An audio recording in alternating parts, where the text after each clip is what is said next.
Excuse me, can I take my picture? Excuse me, sir. You like literally can't have this though, baby. You're so sweet. You're so sweet. Look at the little hand. Okay, excuse me. Can we just take a picture? Ready? What's up, guys? So we're back for another Shut Up Sunday. We are utilizing this I don't know what it's called. I'm blanking on the name. It's not like a mini ring light. Oh my goodness, what is it called? But it's just like a grid of lights. My friend got it for me. My friend Kiara got it for me for Christmas. I'm obsessed with it. This is the first time I'm like really using it for a video.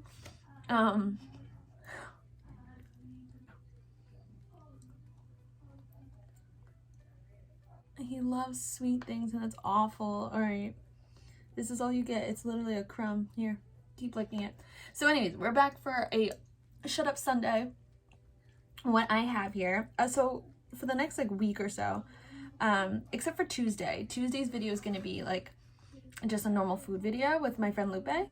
Thursday's video is going to be dedicated to the Persian New Year. On Saturday, so March 20th, the first day of spring, is our New Year. It's something we've celebrated ever since I was a kid, and I figured this Shut Up Sunday would be dedicated to having some Zolbia and bamieh, which are Persian desserts. They're so good. Ooh, I look like scurry right now, but that's okay. We get them from this bakery called Tabrizi Bakery in Watertown, Massachusetts. I featured them before on my channel. It was a video called Forcing Friends to Try Persian Food, or I think or Middle Eastern food, I think is what I might have said. And I figured we would just sit down. I've already like dove into these. I already have. We just had some beef sultani, which is a rice plate with a beef kebab and a kubide skewer, and then a tomato on it. So good. On Thursday, I will be having, I think we're gonna have zedish polo and lubia polo, so I'm gonna do a video based on those. But anyways, like I said, so I figured I would hop on here today to talk about Nowruz. So here's the thing. Some people pronounce it Nowruz. Some of them say Nowruz. Some of them say newroz. So there's a lot of different pronunciations, so do not come at me for the fact that I might be saying it a little differently than you. I have two parents that say it very differently. So the people who do celebrate it are people from Iran, Afghanistan, and Kurdish people from parts of like Iraq, Syria, other parts of the area. So these are the people that tend to celebrate it. It marks the first day of spring, or the spring equinox. For people who don't know, because I do have a lot of followers that are not Middle Eastern in the slightest bit, so this is my little 101 course. It tends to follow the religion of can't pronounce it, Zoroastrian, which is a mix of like Muslim and Christianity. We're not religious at all, for the record. The days leading up to it, you tend to celebrate. So the ways that you celebrate is like, for one of them, you light this huge fire, and I remember doing this as a kid. We would jump over it, and the way I guess the purpose of you doing that is like for renewal and just like a refresh and whatever, to like jump towards the future kind of thing. Every year my mom puts, I think I'm gonna include it. When we went to the restaurant, I took footage that I think I might use when I make my Thursday video, but I might include just like the little snippet of their half-scene table. So like half-scene is this table where you're supposed to put like so you grow your own grass essentially, and that's called sabze. My mom usually starts like the first day of March to give it enough time to grow, and then you have to put 6 other things that start with an S. So seeb is an apple, and what that entails, or what that symbolizes, is health and beauty.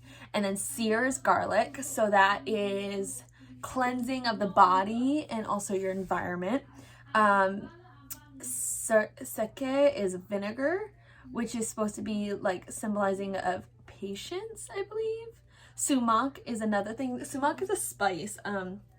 It's made out of like berries, and they tend to add salt to it, and that's kind of it. It's like a seasoning, and you put it over your food. It's delicious. I put it over that dish that I talked about in the beginning, the beef sultani that has the kubide and the kebab stick. So good. If you don't know what that plate looks like, by the way, literally just go to like my second video ever, and like I said, it's called Forcing Friends to Try Middle Eastern Food. It is so good. It is so good. The purpose of 7 is half is 7 in Farsi, so like the half scene table is just 7, like 7 things on your table. That's literally what it means. And 7 is some kind of, I don't know the history behind it, but it's some lucky number, I guess, in the Zoroastrian religion. Like I said, not a history expert. I don't frankly know too much. It's just all things that I've grown up with. So this Nowruz celebration, as I mentioned, every year, usually it's the Saturday of, if it falls on a Saturday, otherwise it's the week after. We tend to have a huge celebration. Everyone gets together. There's dancing, there's singing, there's food, just like a lot of get-togethers where you get to see people that you really haven't seen in a long time. That's like my dad's side. And then on my mom's side, we go to my uncle's house, and he makes everything, like every food you can possibly think of that would be like Middle Eastern. He won't. So one time my uncle, I was trying to take out the rice, and he literally screamed at me because there's a specific way to take out the rice, because if you like mess it up, it ruins the fluffiness of the rice. There's like a science to it. It's the most bizarre thing ever. So those are my traditions that I follow every single year since I was a kid. I actually always wore like this outfit too. Let's see if I can, I might be able to pull a picture from last year, no, 2 years ago, of a beautiful dress that I ended up getting. So I never actually explained these. So this one is bamieh. It's like a dough. It's not like a dough, it's dough. And they coat it in, I believe it's like honey, either like honey, rose water, and sugar, essentially. Very yummy. This one is my favorite. It's called Zolbia. It's crunchy. It's flat and it's crunchier. Same coating of that rose water, sugar, honey maybe mixture. I like this one better because it's crunchy. As you can see, it's like, it literally just breaks apart. Versus the other one's straight up dough. Apparently, this is something that I've learned within the past year. So this one is actually made out of yogurt. I guess they also use yogurt in the dough or something, which is why it gets this crispier texture. I've never actually made it myself. I'm not capable of making it myself, I don't think. It's very hard. But like I said, this place like nails it.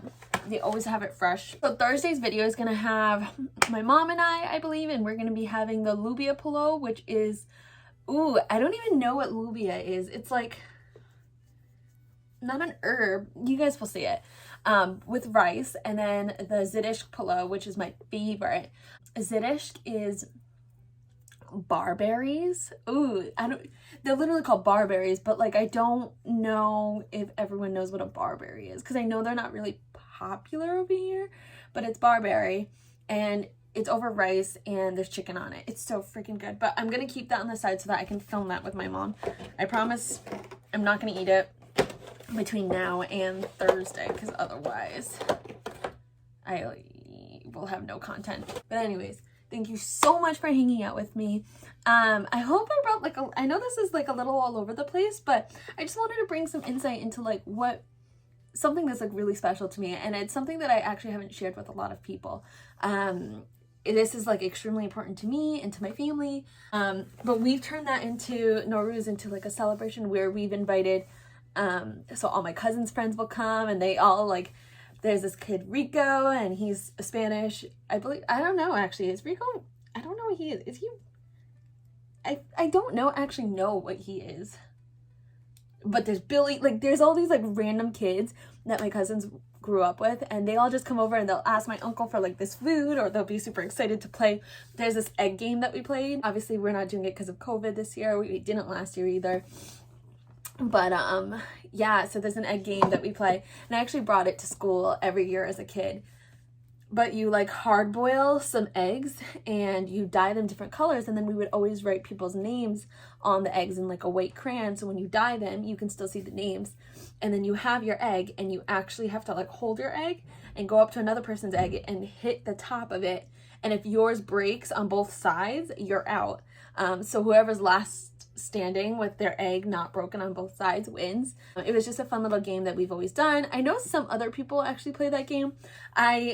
I've heard like one of my Greek friends, I believe, she said that like that was like something that they played during, I don't know if it was just like parties or holidays or anything like that. So I know it's not abnormal in any sort of way, but yeah, so this is something that I just like sharing because it's a big part of my life. It's a big part of my family's life.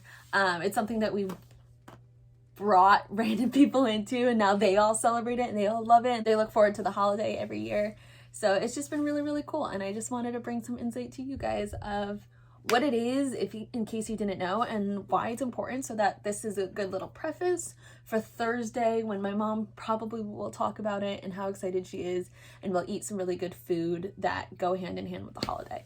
So I love you guys so much. Thank you for hanging out with me. Like, share, and subscribe to this video, and I'll see you guys on Thursday. Happy Nowruz.